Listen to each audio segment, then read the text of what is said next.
This door has been closed with a padlock. A chalk-drawn number on the board says number 11. It's a solid lump of metal, but the shackle is deeply corroded. A solid pair of chain cutters would make short work of it. The lieutenant is concentrated on the hallway, scanning both ways for any approaches. The shackle snaps like a twig, and the lock falls to the floor with a little thud. It should be possible to... After you, Detective.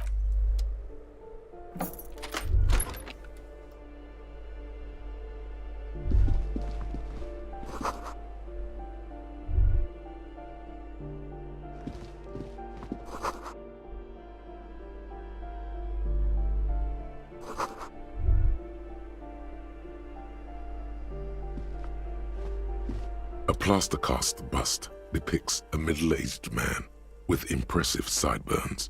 The name on the plinth reads, Kraz Marzov. Honestly, he does kind of look like you after all.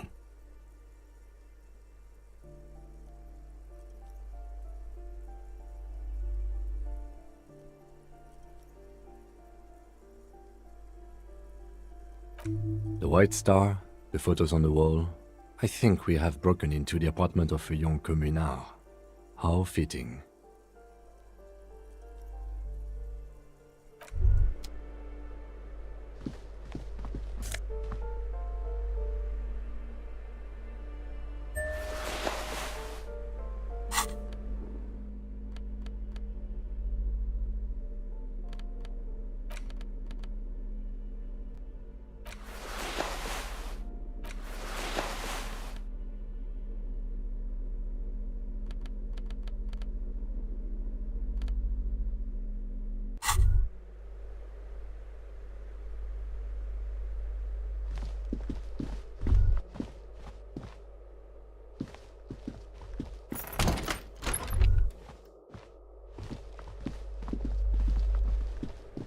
You hear someone walking around inside, rearranging the furniture.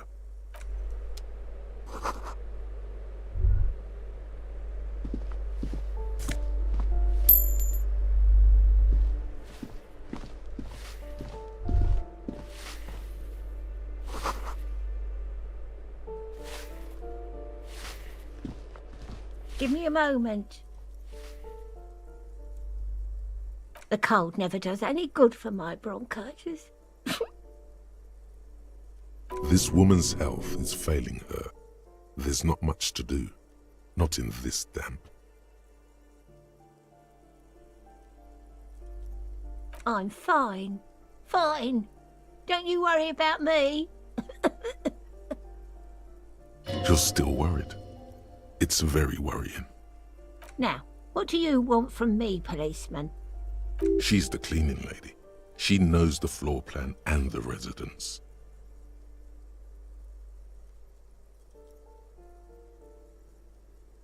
I'm no one. Just an old woman who cleans these hallways. If you can call it living. I have a little room upstairs right next to the coal room. It's barely bigger than a closet. But I don't complain, no. I have my bed and my aching bones to keep me company. And that's all I need from this world. And all she gets, too. The coastal wind beats down hard on the coal room door outside. Splashes of waves make the balcony slippery. Oh, you'll find plenty of martins here. Don't you worry.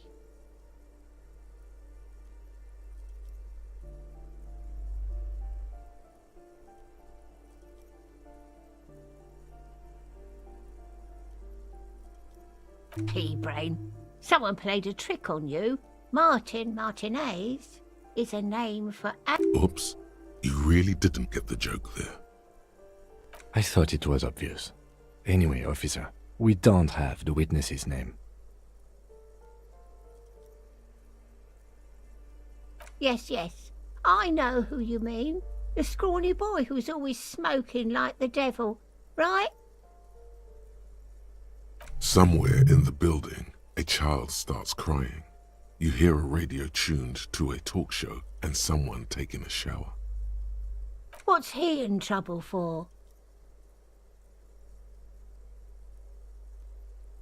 Talk?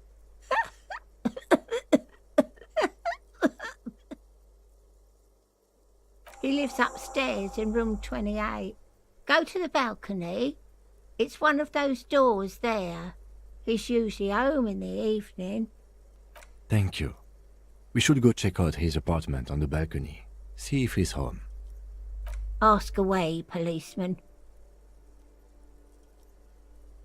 People come and go. I don't keep an eye on everyone. They probably just moved or died, hopefully somewhere else. No one lives there. It's been empty for months. Impossible. I would know if someone had moved in there. Maybe it's those countercultural people again, breaking into a house like it's a public space. You're a policeman. Be good and take a look, will you? Great. Young people. They're worse than rats. You know, always littering the hallways with trinkets and empty beer cans. Oh, that one is a scientist, a future scholar. I think he studies astrology at the community college. Education's good. I always tell them to study. Something to do with all those stars around his door. He asked me to leave his drawings up on the wall.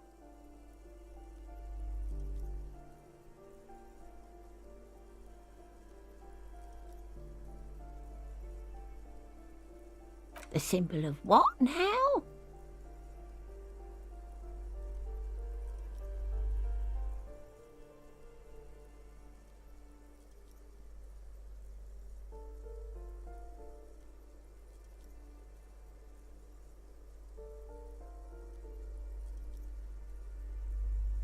Ah, all I know about politics is that it's brought us more harm than good. Oh, no.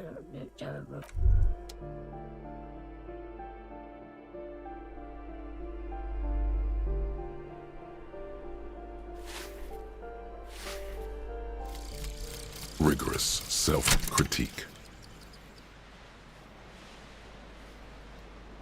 Here it is. Hard facts from the man you are. You once jerked off in the locker room and were caught.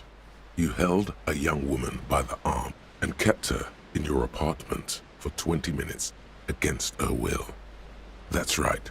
These are not flights of fancy. These are real deeds, Harry, emerging from the darkness of your past.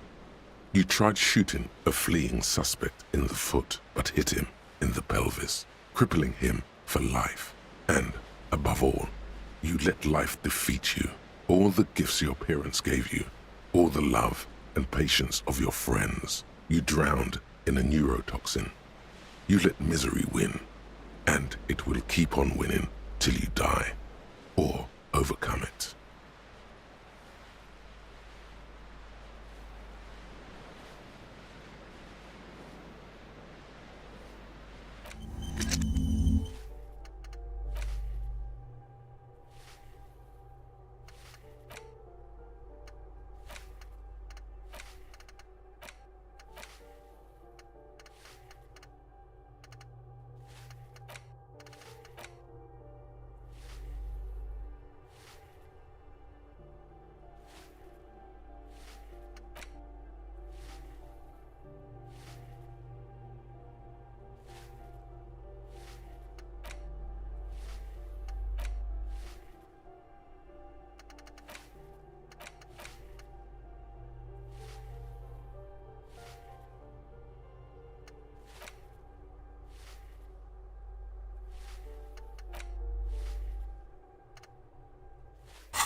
In your hands you hold 16 Days of Coldest April by Yekaterina Dar.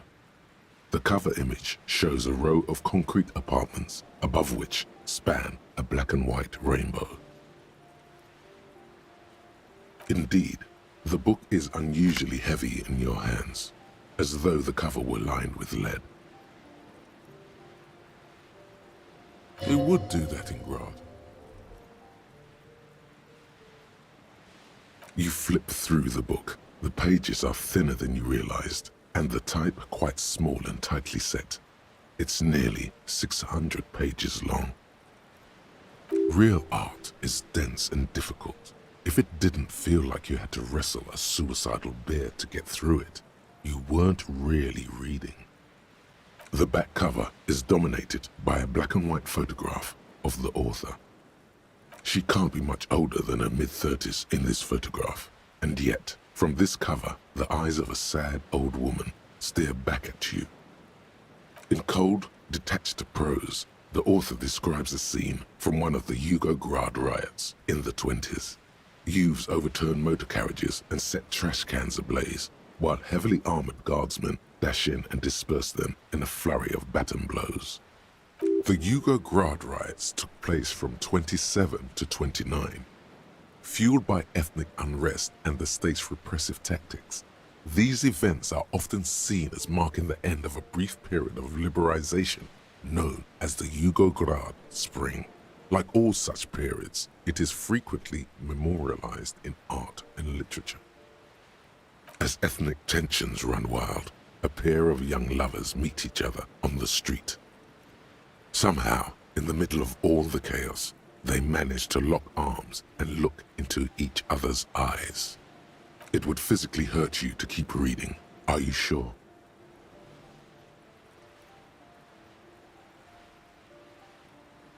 They go through a brief and somewhat awkward love affair, and in the end, they betray each other and succumb to the absurdity of Gradian life. The man becomes a lens grinder, completely abandoning his former existence.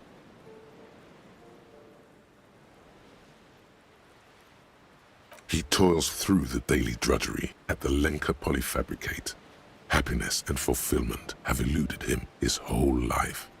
And she spends the next several decades standing at a conveyor in a Sosnovo fish processing plant. The smell of fish guts slowly seeps into her hair and skin, as every single one of her dreams dies, one by one. The memory of their short time spent together tortures the former lovers ceaselessly until the end of their days. Years pass in solitude, their bodies growing ever more decrepit. As life leaves their remains between the soil sheets, their final thoughts are filled with regret.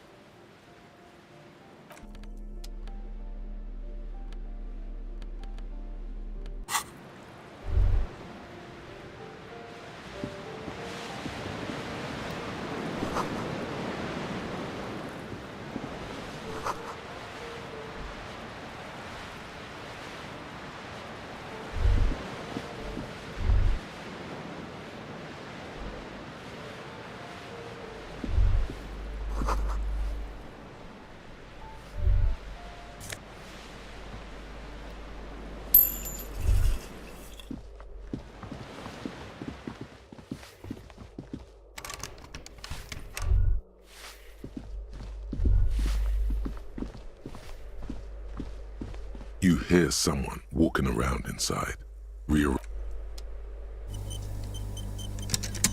You hear someone. The walking stops abruptly, but no, you can feel tension on the other side. Sounded like a woman's shoes. A poor communard from the looks of it. The room is barely bigger than a closet.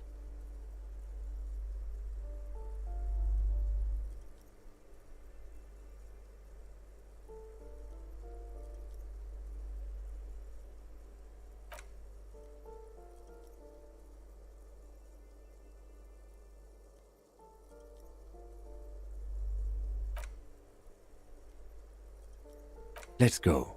We don't have a reason to get inside that. It's generally easier to do things if you have literally any reason.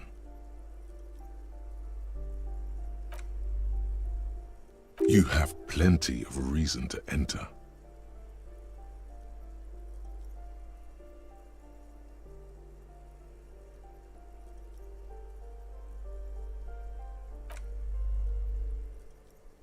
That was smart.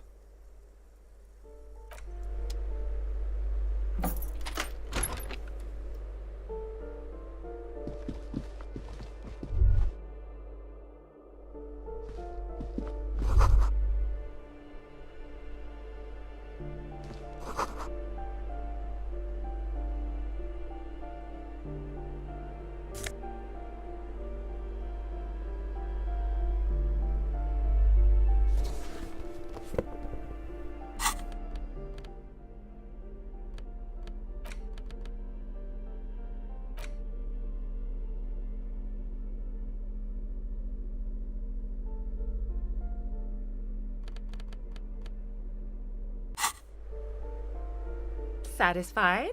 My name is Marielle Charpentier, and I'm an agent with Martinez Realty Associates. I am not breaking in, as I have every right to be here. The keys, see? Boy, there are a lot of different keys there. More than 20 at least. Her voice is really cheerful, despite her obviously hating you. Do you want to see my ID as well? You can't legally ask for it, but why not? Want to see my residence permit too?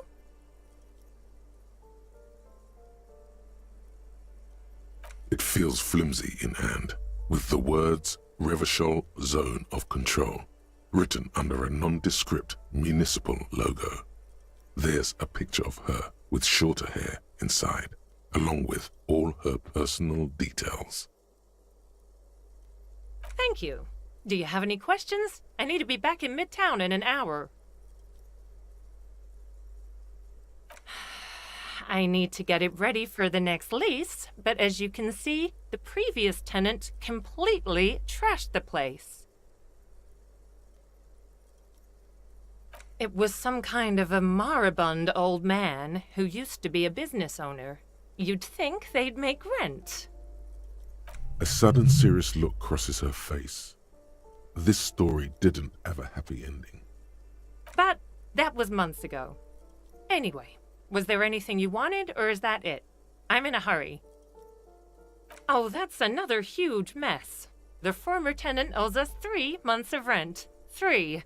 We closed the apartment and planned on auctioning off the valuables, but... And again, I have no idea how stupid mistakes like this can even happen. But Ron, when he came to close the door, didn't close the neighboring door. And there's a hole in the wall. A hole in the wall. Can you believe it? And then the tenant ran off with his stuff. He's gone. The money's gone. Just like that. The sum must have been puny. Oh, it irks her. The incompetence.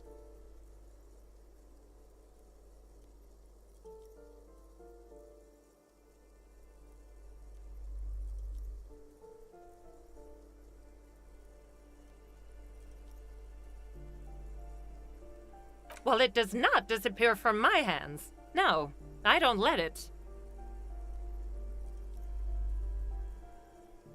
These apartments are perfectly fine. They have gorgeous architecture, a million-real view of the bay, good ventilation, neighbors, life, spark. I'll tell you, Martinez has a future. In a few years, it's going to blossom with artists and creatives and those radio computer wizards. Don't ask me what happened with the wall. I have no idea how we're going to find the time or resources to fix it.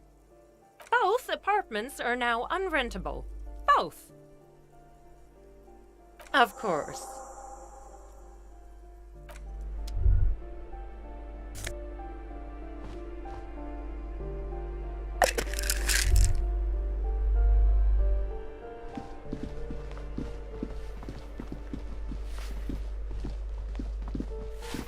Give me a moment.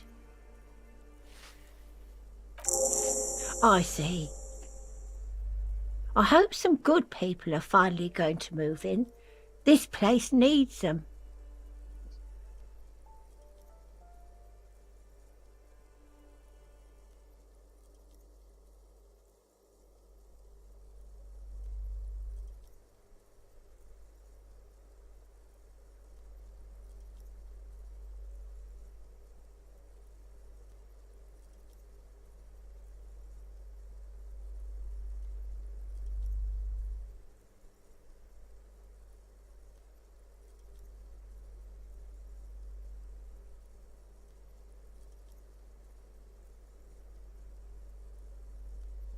Oh, I do like wizards, and people like that in general. They have a lot to tell us about our fates. She means clairvoyance.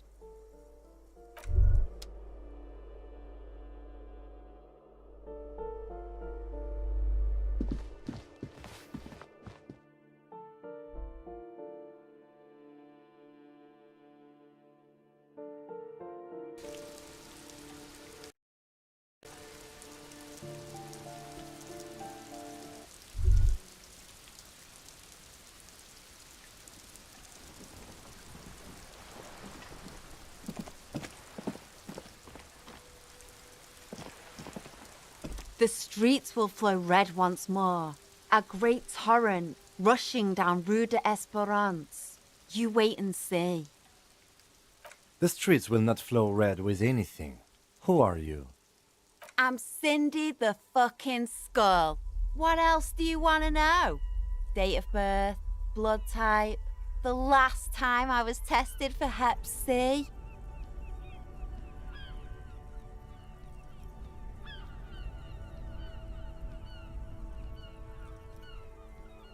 And here I was trying to be polite. Just can't win with you pigs. That smell coming from her paint bucket. It's not paint. It's heavy fuel oil.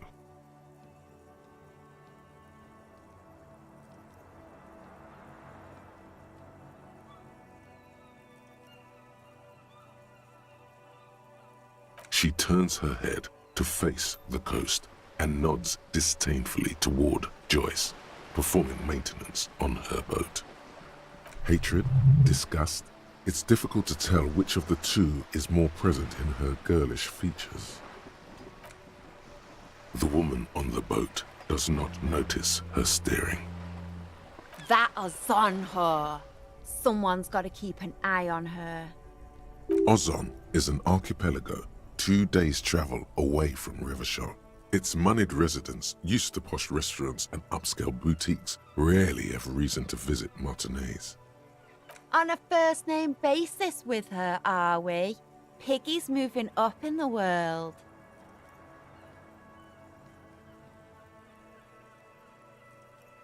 Have you got a crush on her? Aching for an opportunity to defend her honor? Can't you tell? I'm painting a beautiful mural, an aereo graffitio visible from low orbit. I haven't really started it yet. I'm waiting for the right words.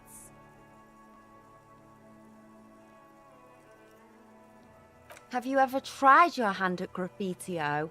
When faced with a blank wall, most people write unimaginative stuff, like pigs go home and Mona was here. We rarely see pigs round here, though. Just union cats. And my name's not Mona, so... She wants it to be something true and total. This place is severely lacking in havoc. Not even the occasional trash can fire to break up the tedium. I thought I'd mix it up, you know, summon the forces of crime and social chaos. With a wall, yeah?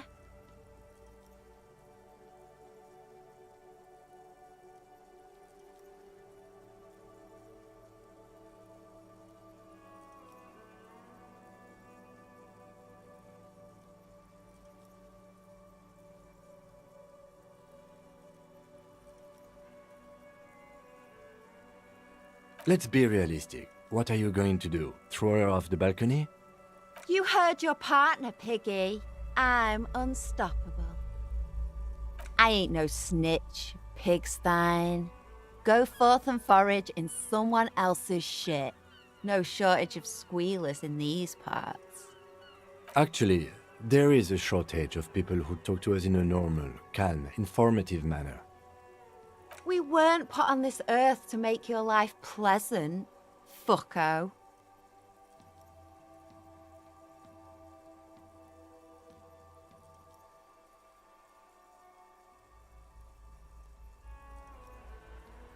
What do I care about some fucking tin eggshells? Ugh, alright, sad Piggy. I'll give you this one. I saw a little girl in the fishing village running around with military-grade handwear. Looked cute as hell. If you haven't been there, the village is a shithole down the coast from the main plaza. Have a good time! No. That's all the snitching Cindy the Skull does for today. Actually, I don't even know why I told you what I just told you.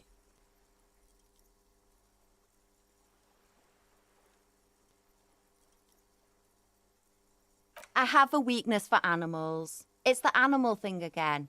Damn it. Or a weakness for police officers, miss. Thank you either way. Red-dyed heavy fuel oil, intended for exclusive use in government vehicles, to be precise. What did you think I was using? Aquarels? Sucked it out of a cop's fuel tank myself. Back in Jamrock. She really did it. She's proud of it too. Something to think about next time you're driving around in your pretty little piggy carriage. Watch your Hello again, officer.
Wow, you work hard.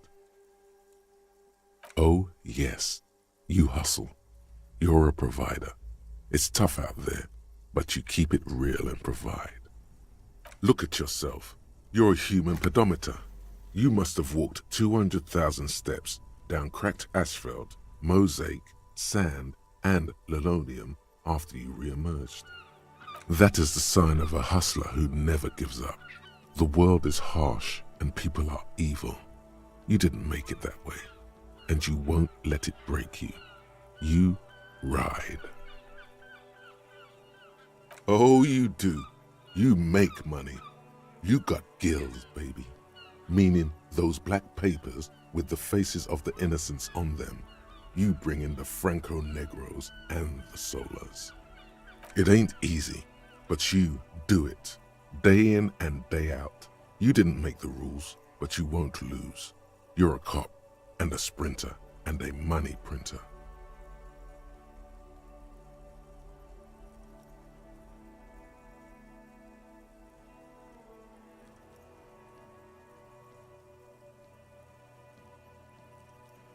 Sure. And has it been easy? Is life easy? Have you not gone into cardiac arrest? Are you not about to have an anxiety attack or shoot yourself in the mouth? But are you rich?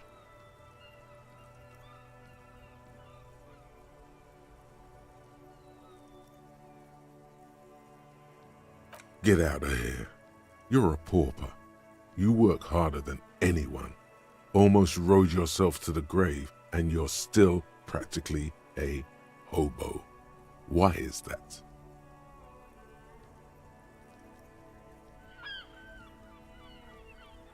Because of the taxes. G-Man's got his jam-covered sticky fingers in your pocket, stealing from you every time you buy, sell, walk, talk, fart, so much as sneeze. Every time you wipe your ass, they got their direct and their indirect modes of taxation. Sales tax, excise duty, extraction tax, alimony, one tax that doesn't even have a name. Plus there's the stuff people in other countries pay for that makes them ask for more money from you.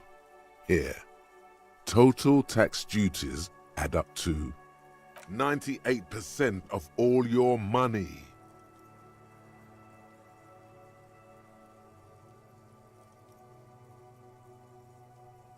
What are you not sure about? They're milking your nipples till they bleed. Can't you see? Aren't you sick and tired? of having bloody nipples.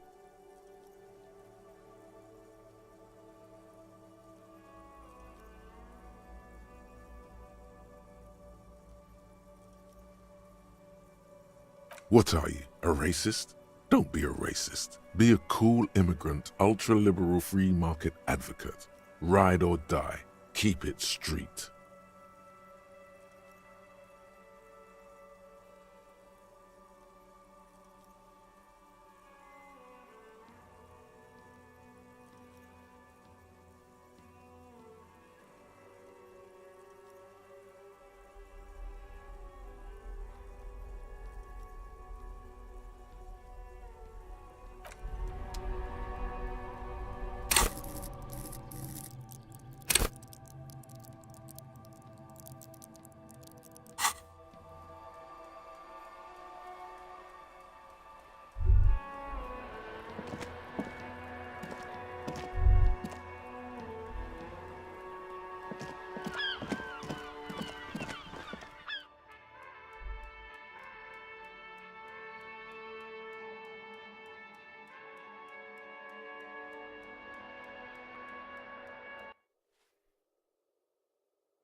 This door is made of metal and appears to be reinforced. Someone here really values their security. Number 28. This is where the cleaning lady said the smoker on the balcony lives. Let's see if anyone's home. Knock. No one answers. Looks like the young man we are looking for isn't home. I think our best chance to catch him is in the evening. We should return tomorrow after we have finished with our day's work. How about 9 p.m.? Sound good? The smoker on the balcony. This is why we're here, right? Suddenly, he's a little worried about you. Don't worry. It's mostly all still here. You can remember. Tomorrow, 9 p.m., right here. Apartment number 28. Damn. Turns out it's quite tricky finding someone in a big apartment building. Remember, tomorrow, he's probably...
The dented yellow mailbox greets you with...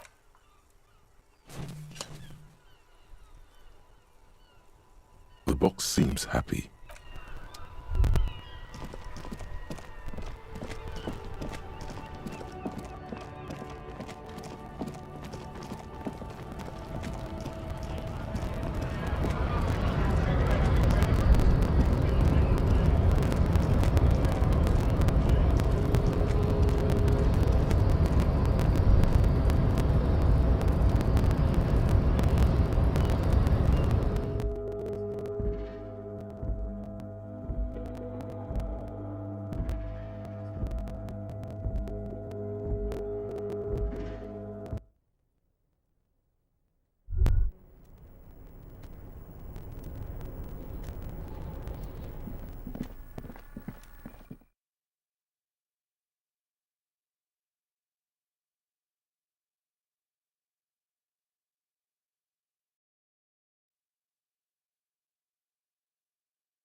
Mr. Dubois, every worker, member of the board. How can I help you today?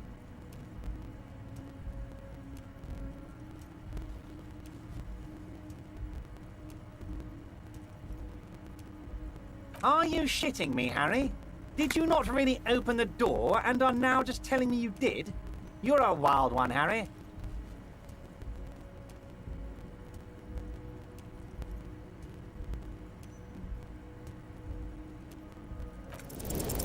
You didn't say it with nearly enough Be it far from me to ever question your integrity, Harry, but you must have opened the wrong door. You see, Harry, it only benefits me if you open the right door. If you open the wrong door, then it makes it... I don't want them to be scared. I want them to think, wow, I feel so safe. I like Everard. I only want weasels to be scared.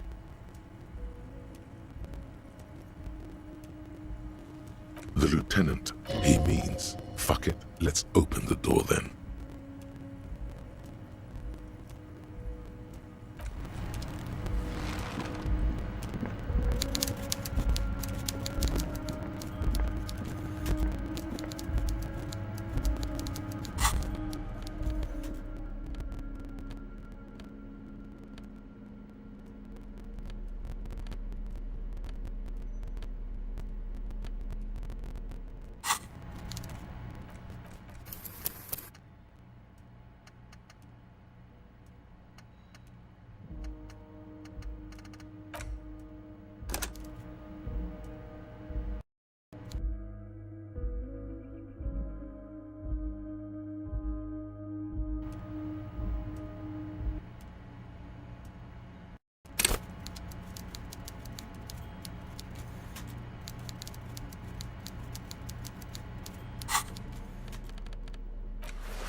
Mr. Dubois, are you shitting me, Harry?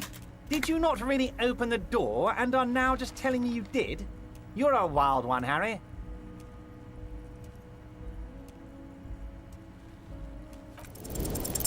didn't say it with nearly enough confidence. Be it far, you see, I don't... The lieutenant shrugs.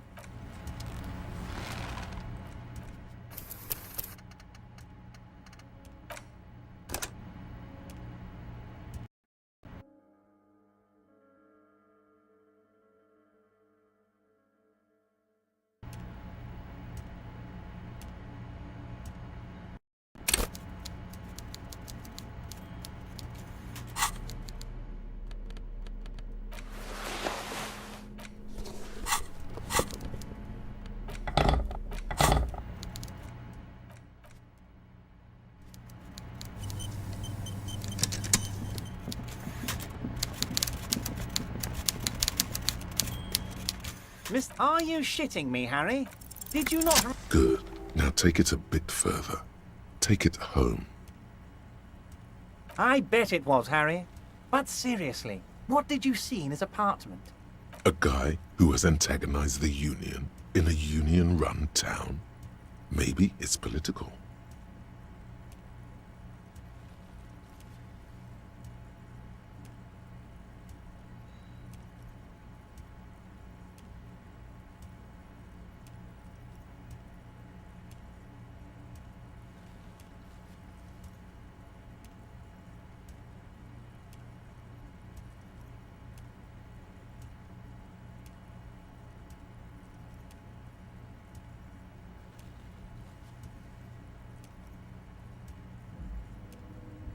That's exactly what I thought, Harry.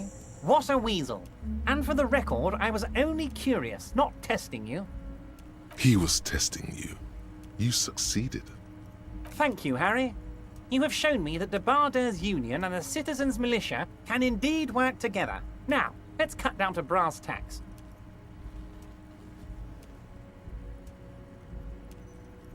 It's time for men like me and you to figure out who's killed who and why. Real police work is gonna start happening now.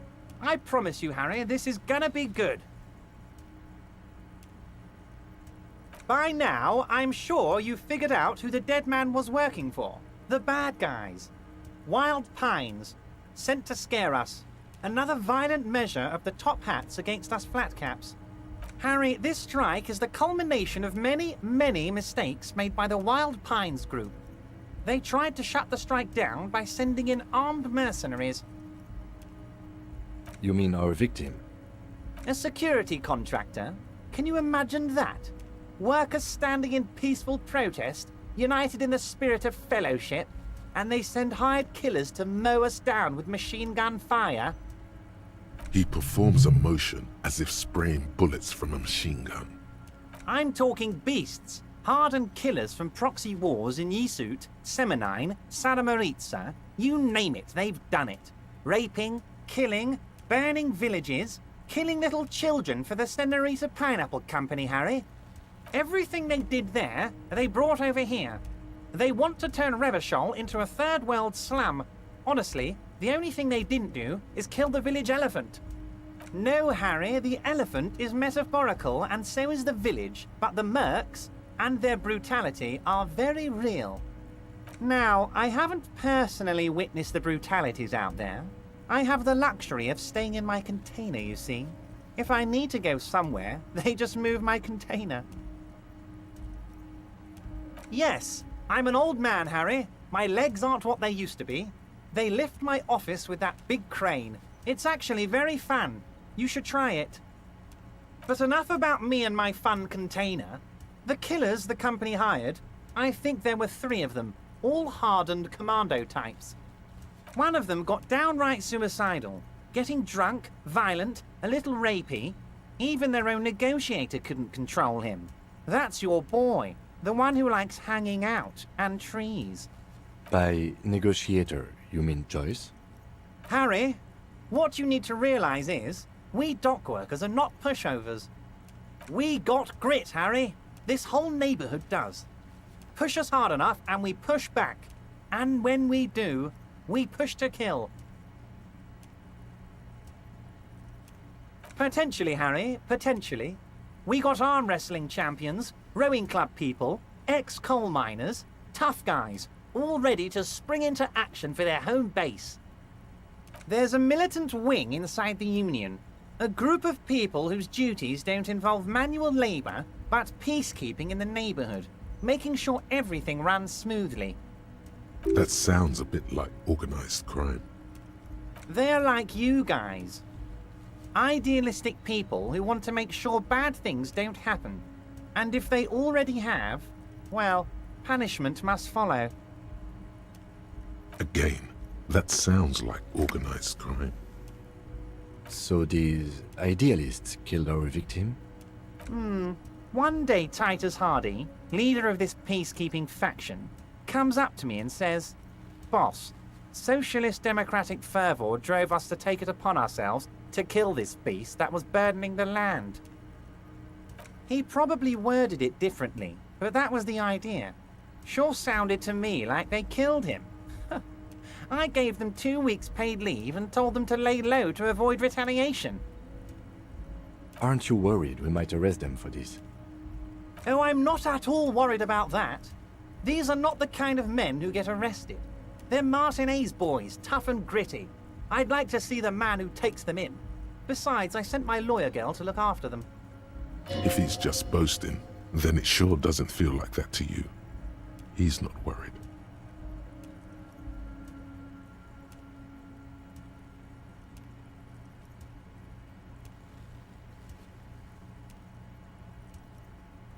How do I know? Let me tell you about these people. That's their MO. It's what they do. Last winter, some poor workers in Terminal E went on a little strike. The company sent in Sediment, a security contractor. The strike was over the workers' right to wear protective footwear, Harry. These guys turn up and start beating people. Tell you what, Harry, I wouldn't be surprised if we got the same mercenary company after a little rebranding. And I'm sure as hell not surprised to see an army of scabs under my gates.